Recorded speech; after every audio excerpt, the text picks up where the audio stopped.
God sent his son. They called him Jesus. He came to love, heal and forgive. He lived and died to buy my pardon. An empty grave is there to prove my Savior lives.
Salam saudara-saudara kasih Tuhan, pada pagi ini kita ketemu kembali. Kita akan beribadah mendengar sabda firman Tuhan. Marilah kita berdoa. Bapa kami surga, kami berdoa dengan ucap syukur pada pagi ini. Kami mau dengar firman Tuhan. Roh Kudus pimpin hamba-Mu, Roh Kudus pimpin semua umat-Mu untuk mendengar sabda firman-Mu. Kami berdoa dalam nama Tuhan Yesus Kristus. Amin. Saudara-saudara kasih Tuhan, pada pagi ini tema khotbah kita, hadiratnya memulihkan dan menguatkan. Saudara kasih Tuhan, di dalam firman Tuhan Matius 11 ayat 28 sampai 30. Ayat 28, marilah kepadaku semua yang letih lesu dan beban berat, aku akan memberikan kelegaan kepadamu. Ayat 29, pikulah kuk yang kupasang dan belajarlah padaku, karena aku lemah lembut dan rendah hati, dan jiwamu akan mendapat ketenangan. Ayat 30, sebab kuk yang kupasang itu enak dan bebanku pun ringan. Saudara-saudara kasih Tuhan, setiap orang pernah mengalami masa-masa yang melelahkan. Ada yang lelah secara fisik, ada yang hancur secara emosional, ada yang kecewa dalam pelayanan, ada yang terluka dalam keluarga, ada hancur dalam ekonomi, bahkan hampir menyerah dalam iman. Saudara-saudara kasih Tuhan, banyak orang berusaha mencari pemulihan itu melalui apa? Traveling, liburan, cari hiburan, kejar uang, kejar kesuksesan, mencari relasi. Namun semuanya itu hanya memberi keregaan sementara. Hanya hadiratlah Tuhan yang mampu memulihkan jiwa kita, sekalipun akan memberi kekuatan baru pada kita. Mengapa saudara kasih Tuhan? Karena di dalam hadirat Tuhan, kita bertemu dengan pribadi yang menciptakan kita. Sama seperti handphone, harus dicas kepada sumber listriknya. Demikian juga manusia harus kembali kepada penciptaannya, supaya memperoleh kekuatan yang baru. Saudara kasih Tuhan, hadirat Tuhan akan menguatkan orang-orang yang takut. Saya akan berikan gambaran di dalam Alkitab Gideon, di Hakim-Hakim pasal 6. Bangsa Median menindas Israel selama 7 tahun. Gideon sedang bersembunyi di tempat pemerasan anggur karena takut akan musuh. Namun malaikat Tuhan datang kepada Gideon dan berkata, Gideon, Tuhan menyertai engkau, hai pahlawan yang gagah berani. Saudara, lucunya Gideon sama sekali belum terlihat seperti pahlawan. Ia masih penuh dengan ketakutan, yang membuat Gideon menjadi pemberani. Bukan karena jumlah tentara bertambah. Justru Tuhan mengurangi pasukan dari 32.000 menjadi 300. Saudara-saudara kasih Tuhan, apa rahasianya? Rahasianya adalah hadirat Tuhan. Karena Tuhan berkata, aku akan menyertai engkau. Ketika seorang sadar Tuhan menyertainya, maka keberaniannya jauh lebih besar daripada ketakutannya. Saudara kasih Tuhan, hadirat Tuhan akan menguatkan orang-orang lemah. Seperti apa yang ditulis pada firman Tuhan, Yesaya 40 ayat 31. Ayat 31, tetapi orang-orang yang menanti-nantikan Tuhan mendapat kekuatan baru. Mereka seumpama Raja Wali yang naik terbang dengan kekuatan sayapnya. Mereka berlari dan tidak menjadi lesu. Mereka berjalan dan tidak menjadi lelah. Menantikan Tuhan bukan berarti pasif. Artinya kita tinggal di dalam hadiratnya. Berharap kepada Tuhan. Percaya kepadanya. Maka hasilnya akan mendapat kekuatan baru. Kata baru berarti diperbaharui terus menerus. Seperti baterai yang akan diisi ulang ke dalam handphone terus menerus. Saya akan berikan contoh lagi di Alkitab Musa. Di dalam kitab Keluaran 33 ayat 14. Ayat 14. Lalu ia berfirman, aku sendiri hendak membimbing engkau dan memberikan ketenteraman kepadamu. Musa tahu tanpa hadirat Tuhan, bangsa Israel tidak akan sanggup berjalan lagi. Karena itulah ia berkata, jika engkau sendiri tidak membimbing kami, jangan suruh kami berangkat dari sini. Mereka sudah sangat lelah berjalan di padang gurun yang kering, yang tidak ada kelihatan apapun. Musa lebih memilih hadirat Tuhan daripada tanah perjanjian tanpa Tuhan. Inilah rahasia kekuatan Musa. Saudara-saudara kasih Tuhan, Musa berdialog dengan Tuhan, mengatakan, jika engkau sendiri tidak membimbing kami, jangan suruh kami jalan lagi. Kami tidak sanggup jalan lagi. Nah, inilah kekuatan Tuhan yang menyertai Musa dan bangsa Israel. Karena Tuhan menyertai Musa. Saudara-saudara kasih Tuhan, ada seorang pengusaha mengalami kebangkrutan. Ia kehilangan rumah, usaha, kenderaan, harta benda. Tetapi setiap pagi ia tetap berlutut di hadapan Tuhan dan ia berkata, saya mungkin kehilangan semuanya, tetapi saya tidak kehilangan Tuhan. Berapa tahun kemudian, Tuhan membuka pintu-pintu baru, membuat dia bertahan. Bukan uang, tetapi hadirat Tuhan di dalam hidupnya. Saudara kasih Tuhan, hadirat Tuhan akan memulihkan identitas kita yang hilang.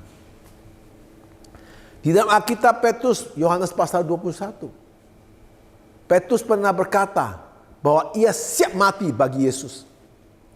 Namun pada malam Yesus ditangkap, Petrus menyangkal 3 kali.